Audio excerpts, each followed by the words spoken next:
Ladies and gentlemen, we're a little bit better than 2 weeks into Season of the Haunted, and I'm pretty sure that a lot of you have the whole Scorch Ignition thing figured out, for the most part. But it can be a little bit convoluted if you do not. And since a lot of my content is focused on helping and educating newer, casual, or lapsed players, I felt that it would be worth the time to break down Ignition and Scorch Stacks, since the details are kind of hidden away.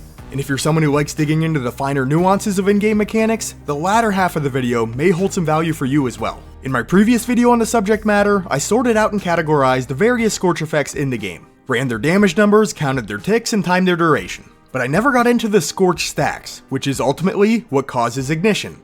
So, here we go.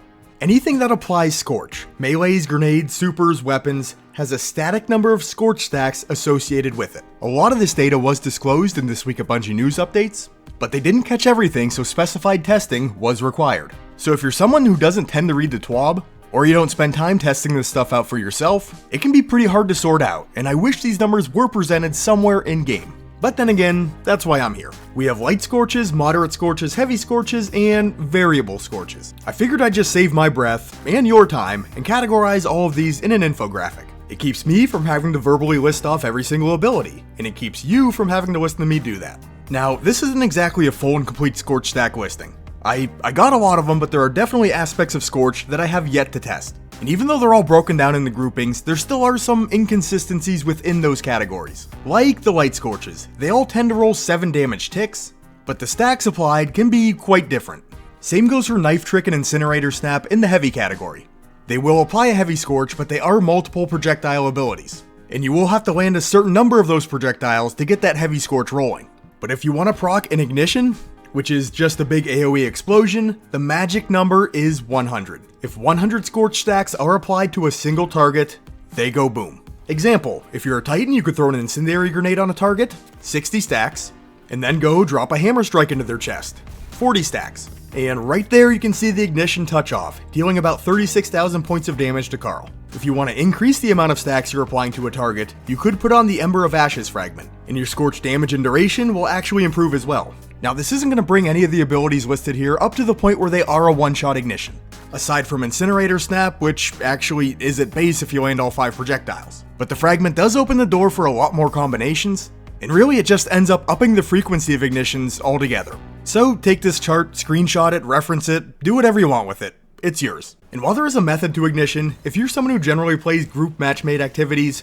don't stress about it too much. You'll have 2 to 5 other random maniacs applying Scorch stacks to targets as well. And the system works on the premise of stacks applied to a target, not stacks that you personally applied to a target. So really, unless you're in a coordinated group tackling endgame level content, or systematically picking your way through high level activities solo, igniting targets is not exactly going to be a scientific process. But if you do want to go down the rabbit hole of seeking additional knowledge, there are some things we can discuss. The first few points won't be too intense, but the last one took a little bit of extra head scratching.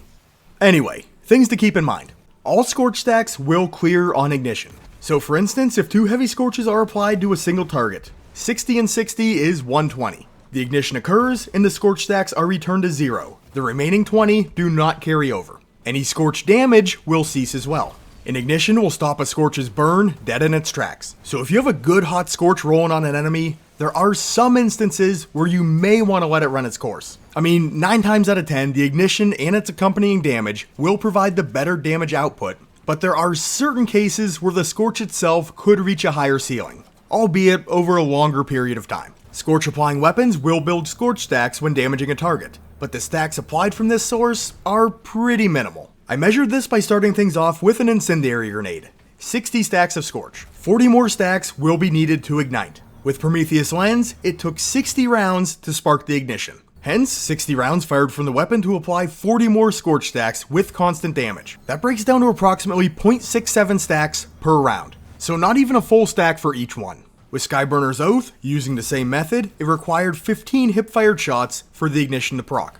That's 2.67 Scorch stacks applied with each round landed. So with both weapons examined, it would take more than a full magazine to ignite an enemy, with an exception being Prometheus Lens and Ember of Ashes. Remember, you're getting 50% more Scorch stacks. At base, Prometheus Lens can apply 67 Scorch stacks with a full 100 round magazine. Multiply that by 1.5 for the 50% increase, and you get 100.5. You can see here when testing versus Carl, the final bullet did spark the ignition. And I really appreciate it when my on-paper math actually works out in-game. Ignitions do seem to have a cooldown timer associated with them. I stumbled upon this when testing out Dawn Chorus. Daybreak projectiles will spark an ignition on every other projectile landed. A few of you in the comments section suggested putting on Ember of Ashes, then priming the target with a solar grenade in hopes that every projectile would spark an ignition. And the numbers did line up. That's 90 stacks applied per Daybreak projectile. And that would be 20 stacks applied per second from the solar grenade. Unfortunately, it didn't change the results. I was still only getting an ignition on every other. So there's gotta be a cooldown timer here. It's brief, but it's there. Next, onto what I believe to be a fairly common misconception. The number of Scorch stacks applied are directly tied to Scorch damage. In my experience, they are static. Some of the things that I've encountered during my testing, I feel proves that. I think the easiest example is Dawn Chorus. It triples Scorch damage. So is it tripling the Scorch stacks? No. With the Incendiary Grenade, with the exotic equipped, it's dealing 2,616 points of damage on its initial 4 Scorch ticks. Triple damage? Yes. But no ignition, so triple Scorch stacks? No. And then if we follow that up with Prometheus Lens, it still takes 60 rounds to proc the ignition. So we're not gaining anything stack-wise here.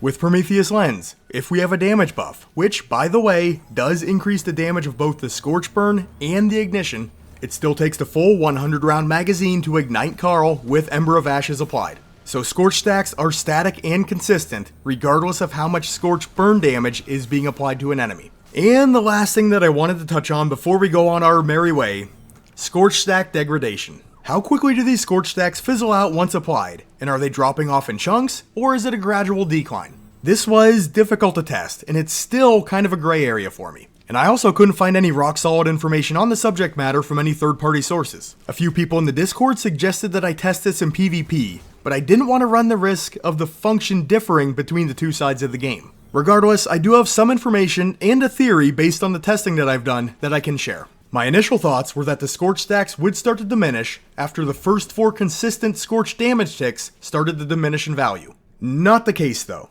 I threw an Incendiary Grenade, waited for 3 Scorch ticks to roll, and then started in with damage from Prometheus Lens. What took 60 rounds to proccing Ignition when immediately dealing damage now took about 75 rounds. So just in that short window, 3 damage ticks, I lost 10 Scorch stacks. I repeated the process again, now allowing 7 damage ticks to roll off, which is half of a Heavy Scorch's full cycle. In this case, pretty much the full magazine was needed to spark the ignition. This shows a loss of about 28, call it 30 stacks for simplicity's sake, which coincidentally, or not, is half of the initial stacks applied by the grenade. So here's what I think is going on. Anytime additional Scorch is not being applied to an already scorched enemy, we're losing those Scorch stacks, starting almost immediately. Scorch stacks are lost with every Scorch damage tick registered. The category of Scorch applied, light, moderate, or heavy, would determine the speed at which they diminish.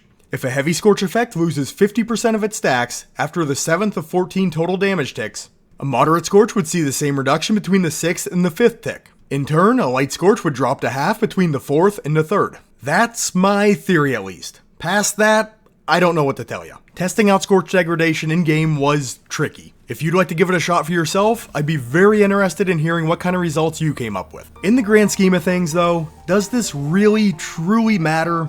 Probably not. But if you're like me and you want to know things just for the sake of knowing them, and not knowing drives you insane, I hope you did find some value in this testing. And if you did find this video useful, helpful, or enjoyable, like, subscribe, share it with some friends. All are fine ways of supporting the content and the Ironworker Gaming channel, and they're always greatly appreciated.